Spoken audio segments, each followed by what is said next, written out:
Viver em amor. Olá a todos, hoje eu, Felipe, mais uma vez aqui para trazer um tema que é a questão do amor, como tem sido difícil nos dias de hoje. Eu acho que sempre foi um desafio para a humanidade conseguir amar o seu próximo, amar o seu semelhante, amar aqueles que vos perseguem, como Jesus ensina. Então, esse é um grande mandamento deixado pelo nosso Mestre Jesus. Para evoluir nesse plano terrestre, e alcançarmos os nossos objetivos, o nosso propósito nessa terra, o motivo de estarmos aqui, é necessário viver e comunicar um dos maiores ensinamentos universais, o amor, que transcende qualquer lógica ou entendimento, que talvez hoje é o grande desafio da humanidade, hoje e sempre, amor. Então, como tem sido difícil amar nos nossos tempos, e eu acho que foi o maior desafio da humanidade desde sempre, é a questão do amor em plenitude, Eu acho que a gente nunca vai provar disso aqui na Terra, mas que Jesus fala, e Deus, no seu infinito entendimento, transmite esse mandamento resumido. Então, Jesus, quando ele estava na Terra, uma das passagens ali nos Evangelhos, foi questionado por um fariseu, perito nas escrituras. Então, naquele momento, para colocar Jesus à prova, ele perguntou: Mestre, qual é o maior mandamento da lei? E aí Jesus respondeu: ame ao Senhor teu Deus de todo o teu coração e de toda a tua alma e de todo o seu entendimento, e o seu próximo como a si mesmo. Então, Jesus resume a lei em apenas 2 mandamentos: amar o seu Deus de todo o teu entendimento e amar o teu próximo como a ti mesmo. O que Jesus está dizendo com isso? Em tudo que vocês forem fazer, façam para Deus, pensando em Deus, como se estivesse fazendo para Ele. Então, quando a gente vai fazer alguma coisa, seja qualquer coisa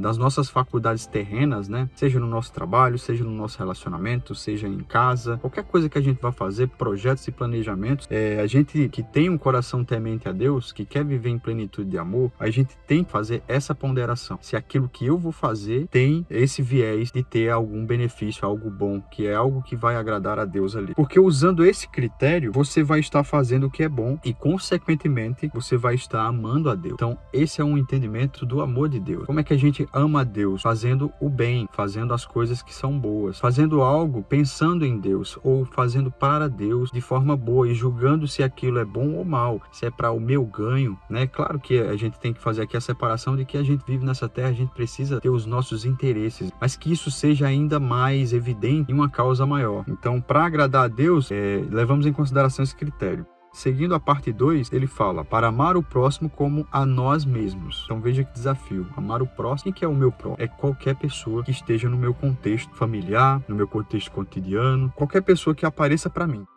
Uma outra lição que a gente pode tomar nos ensinamentos dos evangelhos ali, especificamente na carta de Paulo, em 1 Coríntios 13, Paulo vai dizer: quem ama é paciente, é bondoso, não é ciumento, não procura o seu próprio interesse, não é orgulhoso, não maltrata, não se vangloria, não se ira facilmente e não guarda rancor. Quem ama não se alegra com a injustiça, mas se alegra com a verdade. Tudo sofre, tudo crê, tudo espera e tudo suporta. Assim permanecem essas 3 coisas. Aí ele vai dizer as 3 coisas: a fé, a esperança e o amor. Porém, a maior delas é o amor. Vivendo nesse contexto de amar, que é um contexto tão difícil nos dias de hoje, com o mundo caminhando aí para um esfriamento do amor, também é uma profecia proferida por Jesus. Jesus e Deus nos chama a viver assim. Como é que eu vivo uma vida de leveza, tendo os frutos do Espírito, a bondade, o respeito, a paciência, que é uma coisa que cada dia que passa a gente está com menos paciência,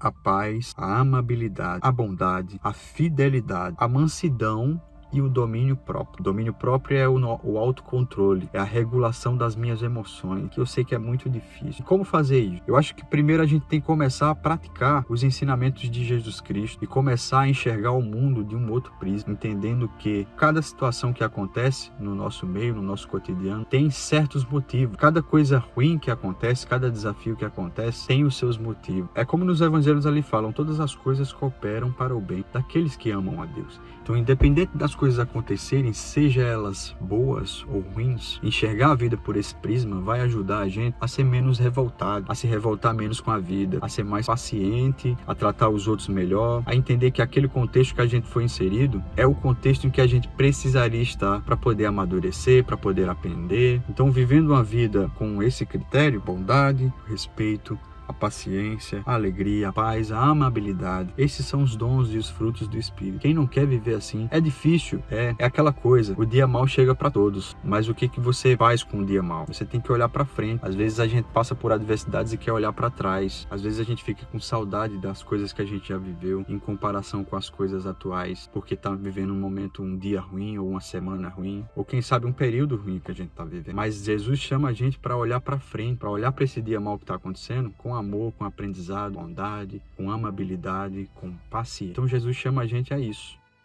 O amor, que não é atração, não é beleza física, não é ciúmes disfarçado de proteção. Jamais os humanos conseguiram amar integralmente. Somente Deus e o nosso Senhor Jesus Cristo. Porque mesmo diante de tanto sofrimento, diante de tudo que ele passou, deixou ser assassinado. Olha que palavra, deixou ser assassinado para nos dar vida e para nos dar uma vida superior a essa que nós vivemos agora. Veja que amor incondicional, que amor que nos envergonha. Jamais podemos definir o amor em palavras, mas se a gente fizer uma redução, se ao menos pudéssemos descrever em breves dizeres humanos, o que seria? Poderia ser o mandamento resumido, a virtude de muitas mães, a maior propriedade do judeu altruísta, o maior atributo do Deus Altíssimo, a base da criação. É a forma de salvação, é a fonte das águas para os ódios sedentos, é o constrangimento do ego, é a quebra do orgulho, é o silêncio da razão. É o maior segredo entre os opostos, é a promessa que verei. Então, notamos como é difícil amar, como é difícil viver nesses tempos em que o amor cada dia mais se esfria, cada dia mais a gente vê violência pelo mundo, mas Jesus nos chama para viver uma vida de paz e plenitude, amando, tendo paciência, observando a sua palavra, ser mais amável, ter mais calma, ser mais paciente e enfrentar as adversidades dessa vida, pensando no futuro, no dia em que a gente morrer aqui nessa terra e deixarmos esse plano para vivermos algo grande, algo que Deus tem para a gente, algo de paz, plenitude, em um corpo supremo, superior a esse. Abraço.